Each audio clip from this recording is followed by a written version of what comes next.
Jadi kemarin itu ada satu foto yang didatangi oleh pengunjung. Ya. Ternyata dia ada dalam frame itu. Dia katakan begini, ini foto di sekolah Balaroa. Kemudian di foto ini mereka lagi zikir bersama anak-anak SDN Balaroa, tepat 1 tahun bencana. Oke. Dia sedih sampai mencium foto itu. Bilang murid-murid saya itu Pak ada sekitar 400 murid. Oke. Ada 400 murid. Kemudian begitu mulai sekolah, murid-murid saya tinggal 100. Saya lihat foto ini. Begitu sekolah kembali, muridnya tinggal 100. Jadi saya sangat sedih Pak lihat foto ini. Saya lihat foto anak-anak saya bagaimana hampir semua mereka yang hidup itu yatim piatu katanya. Jadi makanya dia sangat sedih sekali di foto ini, foto itu.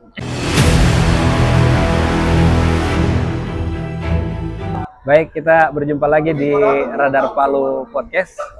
Dan kali ini agak berbeda sedikit karena kita berada di tempat tidak seperti biasa, biasanya di studio. Kita out of the box, kita keluar nih. Kita ada di area pameran foto yang dilaksanakan oleh Pewarta Foto Indonesia Palu atau PV Palu mengenang 7 tahun bencana alam yang terjadi di Palu, Sigi, Donggala, dan Parigi Motong. Nah, saat ini saya sudah bersama dengan Ketua PV Palu, Muhammad Rifki. Apa kabar nih? Alhamdulillah. Ketua. Baik, alhamdulillah. Berapa hari di sini mempersiapkan ini? Mempersiapkan ini mulai dari pasang sketsel ini sampai jam 4 subuh. Sampai jam 4 subuh? Sampai subuh, loading alat, apa segala macam. Tapi kalau untuk persiapan pameran ini sudah dari 2 bulan sebelumnya sudah kita siapkan. Kemudian sudah kita tempatnya sudah kita siapkan juga. Orang-orang yang terlibat juga sudah kita siapkan, termasuk tempatnya. Oke. Nanti kalau untuk loading alat ini memang ya butuh tenaga ekstra juga. Oke. Nah, itu tadi kita awali dengan kesibukan teman-teman di sini. Nah, saya ingin tahu bagaimana Ketua PV ini merancang pameran foto 7 tahun bencana ini untuk mengenang 7 tahun. Kenapa pameran kali ini itu temanya 7 tahun asa di atas patahan itu. Kenapa memilih tema itu? Iya. Sebetulnya kegiatan PFI ini, pameran foto ini kalau bisa dibilang menjadi agenda tahunan. Oke. Agenda tahunan kita sebagai pengurus agar supaya pameran foto bencana ini bisa menjadi pengingat, bisa menjadi refleksi diri kita bahwa bencana ini kita kan tidak tahu kapan terjadi, siklusnya berapa tahun. Tapi melalui pameran ini masyarakat bisa melihat bahwa sesuatu kejadian itu bisa kita mitigasi, bisa kita waspada sehingga tidak terjadi bencana besar, kita tidak siap. Jadi pameran ini kenapa kami mengambil tema asa di atas patahan? Nah, wilayah Sulawesi Tengah ini, terutama Kota Palu dan sekitarnya itu kan dilalui oleh garis sesar yang aktif. Nah, jadi sewaktu-waktu gempa itu pasti akan terjadi. Bahkan tiap hari itu gempa. Hanya saja memang kita di masyarakat tidak merasakan karena memang ada gempa-gempa yang skala-skala kecil, itu kan terhitung gempa juga. Nah, kenapa kami mengambil tema itu? Asa ini kan harapan. Asalkan harapan, patahan itu retakan. Jadi kita berharap punya asa bahwa kita tinggal di atas patahan itu masih bisa untuk bangkit. Patahan itu bukan berarti rapuh, tapi patahan itu bisa menimbulkan celah-celah kecil untuk kita bisa bangkit. Jadi tema ini lama kita tentukan tema ini tema apa sebenarnya. Jadi dengan tema ini masyarakat bisa melihat bahwa meskipun kita ini hidup bukan foto-foto ini bisa menjadi saksi bahwa hidup tidak sebatas di atas retakan. Tetapi di balik retakan itu ada cahaya yang muncul, ada harapan yang muncul. untuk kita bisa bangkit bersama lah, seperti itu. Nah, di beberapa foto ini saya lihat, nanti sebentar disampaikan saja ada beberapa foto. Saya tidak melihat ada foto apa namanya, foto jenazah, foto kesedihan, ataupun kalau kita melihat sepintas, ini lebih ke foto-foto apa namanya, keceriaan, apa ada yang senyum, ada yang apa namanya, mengangkut barang-barang. Biasanya foto itu yang ditampilkan itu adalah proses-proses kesedihan di banyak pameran itu. Kenapa PFI memilih 7 tahun bencana Pasigala ini memilih foto-foto yang sepertinya tidak menampilkan kesedihan maupun ada jenazah? Ya, kita kembali ke tema kita itu kan asa di atas patahan.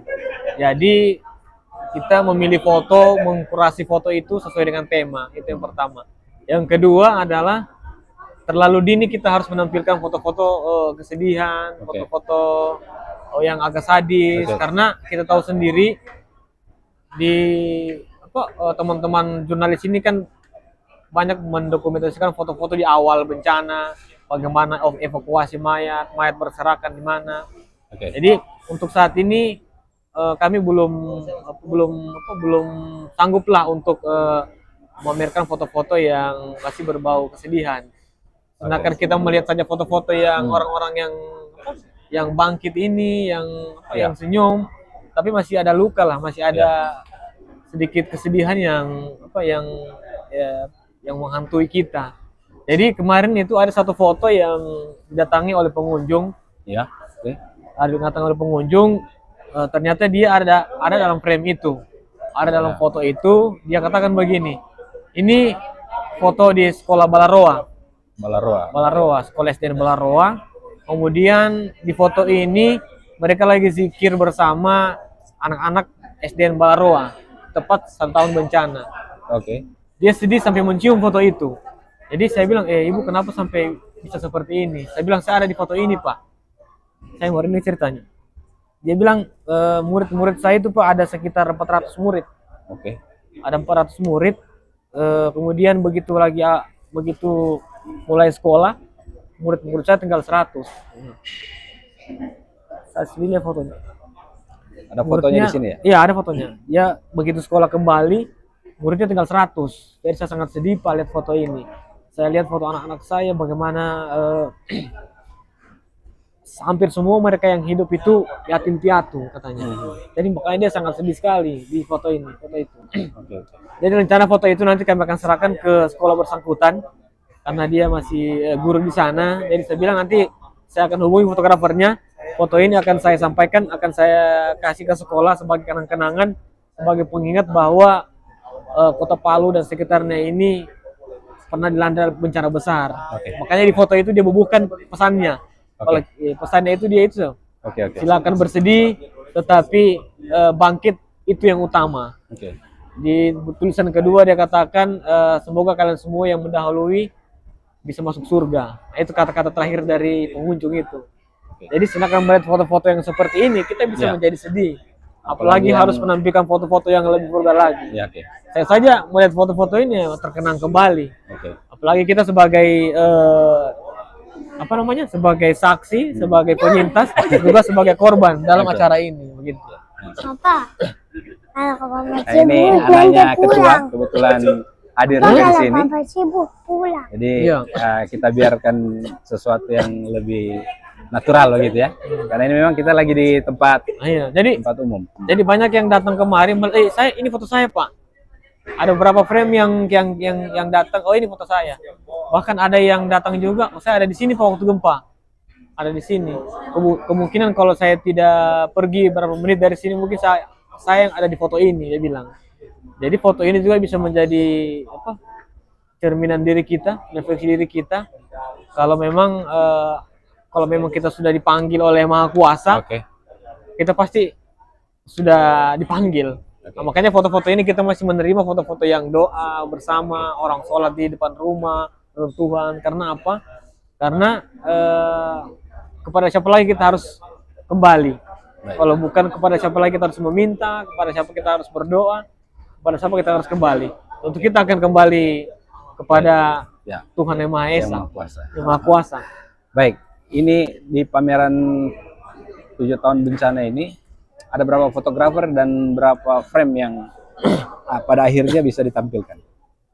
Fotografer yang terlibat itu ada sekira 25 fotografer dari beberapa daerah, ada dari Aceh, dari Bali, dari Papua, teman-teman yang sempat motret gempa di sini. Ada 25 fotografer, karya yang terkumpul itu sekitar 400 foto yang kita kurasi. Kemudian yang terpilih sesuai dengan tema yang masuk untuk kita masuk dalam standar pameran sesuai dengan tema itu ada sekitar 60 frame. 60 saja. 60 frame. Dan ada salah satu fotografer dari Malaysia. Oh, ada. Ada dari Malaysia, namanya Muhammad Rasfan, fotografer dari AFP. Dia turut mengirimkan karyanya. Dia juga turun kemarin ke sini. Dia turun kemari hari ketiga dia sudah datang. Hari ketiga beliau sudah datang kemari untuk motret dari negeri jiran Malaysia. Nah, karena dia melihat postingan kita untuk ada pameran, kemudian dia kirimkan karyanya untuk pamerkan. Karyanya bisa kita lihat di sekitar pameran ini. Ya, luar biasa. Dan ini berlangsung 3 hari. Ya. Kalau Pak Ketua lihat bagaimana antusias warga melihat pameran yang istilahnya kita sebentar lagi 28 September itu akan sedikit mengenang lagi kisah tragis itu kan? Iya. Antusias masyarakat sih sangat antusias. Bahkan mereka penasaran ini foto apa, di mana. Makanya setiap masyarakat yang datang pasti bertanya itu, Pak ini foto di mana? Ini foto di mana? Ini siapa? Ini apalagi kan di frame-frame ini kan beragam fotonya kan, beragam.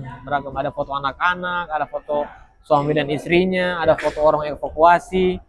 Jadi antusias masyarakat itu sangat tertarik. Buktinya tadi hari kedua itu tempat ini full.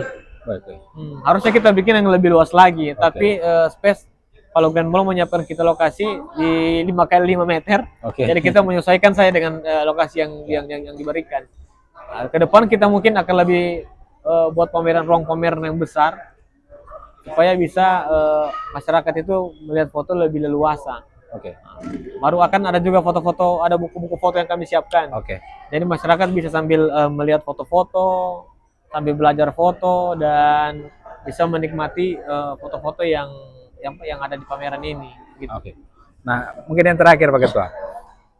Setelah pameran ini, apakah PSI punya agenda lain ke depan? Mungkin dengan tema-tema yang lain ya? Apakah juga akan berkolaborasi dengan teman-teman komunitas atau organisasi-organisasi foto lainnya? Ya, kami berharap memang setelah pameran ini ada kegiatan pameran juga. Karena rencana dari kami memang setelah kita indoor, kita coba pameran outdoor, keluar. Nanti kami infokan di media sosial apakah nanti kita buat pameran di luar lagi. Karena kan kalau di mall ini kan aksesnya agak terbatas. Jadi kalau terbuka dia pameran indoor, ini masyarakat bisa lebih terjangkau lah untuk melihat pameran foto. Masih kita akan diskusikan kembali. Saya juga berharap teman-teman dari komunitas bisa juga turut andil dalam apakah itu ada karya-karyanya yang sesuai dengan tema kita, yang sesuai dengan tema pameran itu bisa dikirimkan kepada kami. Nanti kami akan kurasi. Yang penting foto-fotonya tidak lagi harus menimbulkan kesedihan. Masih terlalu dini lah. Itu mungkin bisa kita pamerkan nanti sudah 20 tahun, 3 dekade gempa, itu mungkin bisa kita mengulik kembali peristiwa itu. Tapi kalau untuk sekarang masih terlalu cepat kita untuk harus mengenang luka, mengenang kesedihan, ya, seperti itu. Di closing statement mungkin yang paling terakhir, apa pesan Pak Ketua mewakili PFI Palu terkait dengan pameran ini dan mungkin event-event lain lah? Yang ingin saya sampaikan adalah kita ini hidup di atas patahan, di atas retakan, dan tidak tahu kapan musibah itu terjadi. Yang bisa kita lakukan adalah hanya berikhtiar, berusaha bagaimana meminimalisir kejadian itu sebisa mungkin agar kita semua bisa apa namanya? Bisa bisa meminimalisir kejadian lah, tidak menjadi korban, tidak menjadi korban dari kejadian itu. Kami juga berharap teman-teman dari komunitas lain, lembaga-lembaga pemerintah itu perlu juga mendukung kegiatan-kegiatan seperti ini. Ya mungkin kegiatan seperti ini bisa diisi dengan kegiatan mitigasi, kegiatan sosialisasi kebencanaan. Jadi PFI Palu sangat terbuka dengan kegiatan-kegiatan kegiatan yang sifatnya lebih humanis lah, seperti itu. Baik, terima kasih Pak Ketua Pewarta Foto Indonesia Palu, Muhammad Rifki, atas waktunya. Sukses buat pameran dan PFI ke depan. Ke depan kita akan beri pameran lebih besar lagi. Baik, demikian bincang kita bersama dengan Ketua PFI Palu. Kita akan berjumpa lagi dengan narasumber lain. Tetap di Radar Palu Podcast. Bye.